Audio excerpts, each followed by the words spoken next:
Hello বন্ধুরা, তোমাদের সকলকে স্বাগত জানাই আমাদের পাতাল ঘর স্টুডিওতে।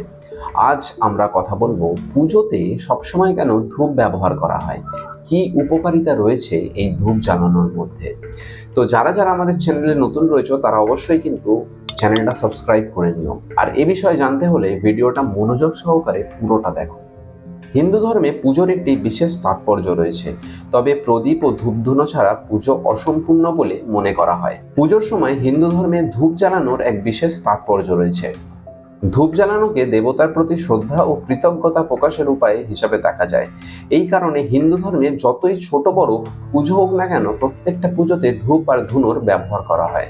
এটা বিশ্বাস করা হয় যে ধূপকাঠি জ্বালানোয় গৃহস্থলীর শুভ পরিমণ্ডল বজায় রাখতে সাহায্য করে। ধূপকাঠি সাধারণত প্রকৃতির ভেষজ দিয়ে তৈরি করা হয়। নেতিবাচক শক্তি দূর করতে সাহায্য করে এই ধূপধুনো। পুজোর সময় ধূপধুনো জ্বালালে ক্ষতিকর কীটপতঙ্গ দূর করতে সাহায্য করে, তাই এটিকে প্রকৃতির কীটনাশক হিসাবেও বিবেচনা করা হয়। এবার আসি ধূপকাঠির কি কি উপকারিতা রয়েছে। ধূপকাঠি জ্বালালে কি কি উপকার হয় আমাদের। প্রথম হচ্ছে নেতিবাচক দূর করে।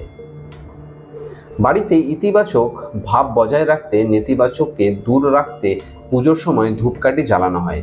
প্রাচীন হিন্দু শাস্ত্র অনুসারে ধূপকাঠি বাড়িতে ইতিবাচক বজায় রাখতে সাহায্য করে। এছাড়াও এটি পরিবারের সকল সদস্যের জীবনে একটি ইতিবাচক পরিবেশ তৈরি করতে সাহায্য করে। 2 নম্বর হচ্ছে সুখ ও শান্তি নিয়ে আসে। পুজোর সময় ধূপ জ্বালানোর অনেক উপকারিতা রয়েছে। এর সুগন্ধ মানুষের মনে সুখ ও শান্তি আনে। পুজোর সময় ধূপধুনো পোড়ানোর এটি আরেকটি গুরুত্বপূর্ণ কারণ। 3 নম্বর কারণ, ঈশ্বরকে খুশি করে ধূপধুনো। প্রাচীন হিন্দু শাস্ত্র অনুসারে ঈশ্বর ধূপধুনো পছন্দ করেন, তাই এটা বিশ্বাস করা হয় যে ঈশ্বরের উপাসনার সময় ধূপধুনো জ্বালানো তাদের সন্তুষ্ট করে ও তাদের আশীর্বাদ পেতে সাহায্য করে আমাদের। 4 নম্বর কারণ হচ্ছে মানসিক চাপ দূর করে। আপনি যদি সারাদিন কোনো ধরনের মানসিক চাপ বা টেনশনে থাকেন, তাহলে ঈশ্বরের কাছে গিয়ে প্রার্থনা করুন ধূপধুনো জ্বালিয়ে।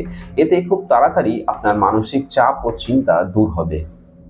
আপনি জানলে অবাক হবেন, 15 মিনিটের জন্য এই ধূপের দিকে তাকিয়ে ধ্যান করলে মানসিক চাপ ও চিন্তা দূর হবে।